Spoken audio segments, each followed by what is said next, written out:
Global warming અને વધતા પ્રદૂષણ સામે લડવા માણાવદરના સાગર રાણપરિયા અને જૂનાગઢ જિલ્લા એગ્રો એસોસિએશન દ્વારા કિસાન મિત્ર ક્લબના નેજા હેઠળ પ્રશંસનીય પર્યાવરણ અભિયાન ચલાવવામાં આવી રહ્યું છે.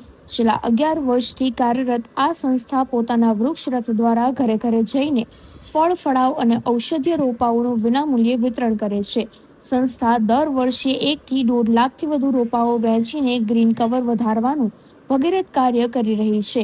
સાગર રાણપરિયાએ નાગરિકોને અપીલ કરતા જણાવ્યું હતું કે રોપા મેળવ્યા બાદ તેનું વાવેતર કરી તેને મોટા કરવા સુધીની સંભાળ રાખવી અત્યંત જરૂરી છે.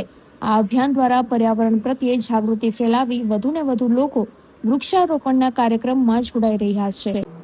હું સાગર રાણપરિયા માણાવદરથી. અમે જૂનાગઢ જિલ્લા એગ્રો એસોસિએશન વતી કિસાન મિત્ર ક્લબની છેલ્લા 11 વર્ષથી સ્થાપના કરેલી છે. અમે છેલ્લા 11 વર્ષથી ગામડાઓની અંદર, શહેરોની અંદર અમારા કૃષિ રથ સાથે ફળ ફળાદી વૃક્ષો અને રોપાઓનું મફત વિતરણ કરીએ છીએ. અમે દર વર્ષે 1 થી 1.5 લાખ વૃક્ષનું વિતરણ કરીએ છીએ.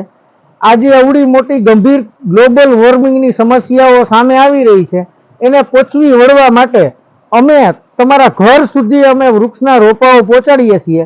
અમારી આશા એવી છે કે અમે તમને રોપા આપીએ એનો તમે 100% અમારી પાસેથી લઈને વાવી અને એનો ઉછેર કરો તો આ મોટી બધી ગંભીર સમસ્યાઓનો આપણે સામનો કરી શકશું. એવી આશા સાથે તમે વૃક્ષો વાવો અને વવડાવો, આ અમારો ધ્યેય છે.